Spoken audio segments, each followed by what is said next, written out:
La première, entrée sans frapper. Paul Nouget au Palais des Images, les spectres sont rois. C'est une somme qui rassemble l'ensemble des écrits de Paul Nouget qui ont été publiés entre 1922 et 1967. C'est paru aux éditions Alia. C'est une édition établie, annotée par Geneviève Michel, sous la direction de Gérard Bérébi, qui est notre invité ce matin. Bonjour Gérard Bérébi. Bonjour.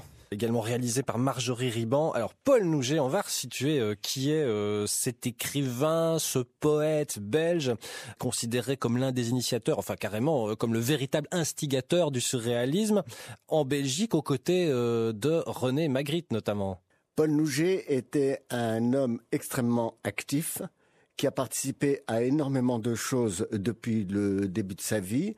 Il est né à la toute fin du 19e siècle, en 1895, et déjà en 1919, à 24 ans, il est membre cofondateur du Parti communiste français. Et dans la foulée, il crée des revues, il rencontre des gens, il fait énormément de choses. Mais Paul Nouget avait cette particularité que je pourrais nommer un peu comme un paradoxe, un peu comme une gageure. Paul Nouget était comme si nous étions sur un continent et nous voyions la partie flottante de l'île. Et on est là face à Paul Nouget.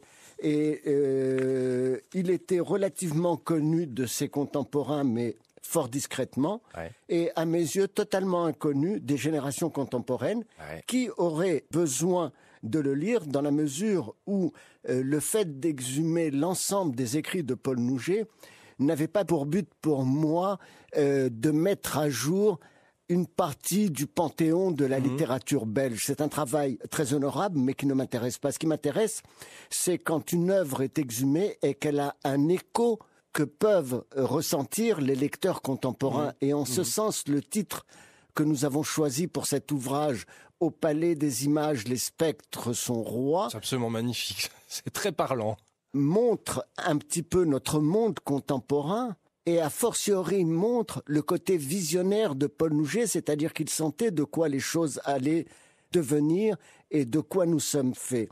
Et sur le côté de Paul Nouget, qui était très méfiant par rapport à la littérature. Oui, il refusait, il refusait la classification d'écrivain. C'est une posture qu'il rejetait complètement. Je vous donne juste une phrase pour corroborer cette idée-là. Paul Nouget écrit « Il nous est impossible de tenir l'activité littéraire pour une activité digne de remplir à elle seule notre vie. Ou plus exactement, elle nous paraît être un moyen insuffisant pour épuiser à lui seul cette somme de possibilités que nous espérons mettre en jeu avant de disparaître. » Et il ajoutait à l'attention d'André Breton, « J'aimerais que ceux d'entre nous dont le nom commence à marquer un peu les fassent. » Et ceci explique cela, c'est-à-dire que on se retrouve à regarder l'œuvre immense de Paul Nouget, on aimerait dire « je ne sais pas Nouget », mais on se jette à l'eau et on s'agrippe à des branches et on découvre des pans entiers de la pensée. Il a été à l'origine du mouvement du détournement et qui a été repris ensuite par les lettristes et par les situationnistes avec Debord et Volman. C'est par Nouget que les futurs situationnistes écriront leurs textes théoriques majeurs dans la revue de Marcel Marienne, Les Lèvres nues. Donc c'est quelqu'un qui était intuitif, qui sentait les choses, mais qui en même temps écrivait tout cela. Il avait, pour écrire son premier texte sur Magritte, détourné les exemples du manuel de Clarisse Juranville, que tous les écoliers belges connaissent. C'était le manuel de conjugaison de Clarisse Juranville, et il détournait ça pour faire un vrai texte. Il prenait un roman pornographique grossier, il le découpait, il le désossait, et il arrivait à faire un texte érotique de premier plan, c'est-à-dire qu'il considérait que tout a été dit, que tout a été fait, donc je me sers de tout ce qui existe, je le malaxe, je le triture, je le découpe, je le colle, je supprime, etc. Une forme d'art brut. C'est un peu fou de se dire que finalement, aujourd'hui, Paul Nouget est quand même un petit peu tombé dans l'oubli, alors que vous disiez, il était l'instigateur du mouvement surréaliste, il côtoyait René Magritte, André Breton, beaucoup d'autres. C'est un choix, évidemment, de la part d'un éditeur réfléchi, j'imagine un peu quand même, quand on décide de restituer dans une somme comme celle-ci l'ensemble des écrits de Paul Nouget. Qu'est-ce qui vous, véritablement, vous fascine dans l'œuvre de cet auteur ? Cette capacité à créer avec ce qui existe déjà. C'est-à-dire, je prends, comme je vous l'ai dit, ce qui existe, un manuel de grammaire, de conjugaison, un livre pornographique, les œuvres de Paul Valéry, et j'en fais une autre œuvre, mais je ne colle pas à la culotte de l'œuvre précédente, c'est-à-dire je crée une œuvre tout à fait autre dans l'esprit de Lautréamont, qui a écrit sur le plagiat. C'est-à-dire qu'on invente à partir de ce qui invente déjà, c'est-à-dire on ressuscite des choses, on les exhume, mais en même temps, on leur donne une toute autre orientation.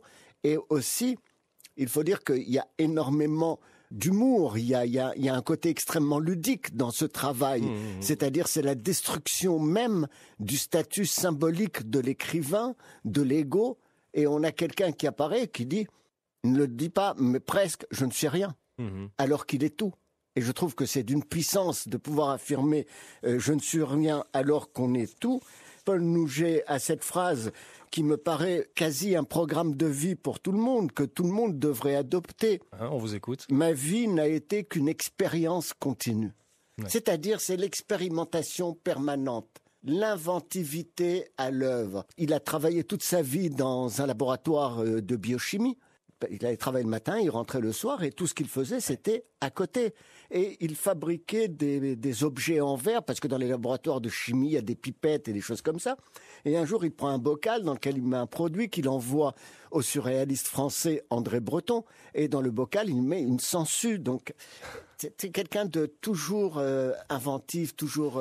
C'était un personnage, très clairement. C'est ce qu'on comprend aussi à travers ses textes et puis à travers l'histoire de sa vie aussi. On le disait, c'est quelqu'un qui voulait pas accepter le statut, le rôle d'écrivain. C'est une posture qui rejetait. Quel regard porterait Paul Nouget sur cette édition aujourd'hui qui rassemble l'ensemble de ses textes, etc. Bien, j'ai été précédé par la figure tutélaire de Marcel Marienne, qui, du vivant de Nouget, lui a forcé la main pour publier ces textes-là, récupérer ses manuscrits, les taper à la machine, etc.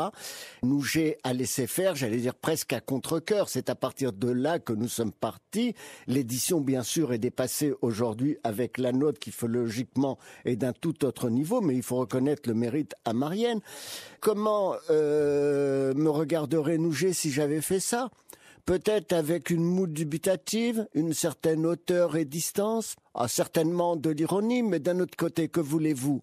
Si Max Brod avait écouté les conseils, les recommandations de Franz Kafka, on ne lirait pas Kafka aujourd'hui. Donc, des fois, il faut violer la volonté de certains individus. Bonne réponse. Au Palais des Images, les spectres sont rois, donc qui rassemble l'ensemble des écrits de Paul Nouget. C'est une édition illustrée avec, à noter également, avec Geneviève Michel qui a participé sous votre direction, Gérard Beribi, et réalisée également par Marjorie Riban. Merci Gérard Beribi, c'est aux éditions Alia. Merci beaucoup d'avoir été notre invité. Merci à vous.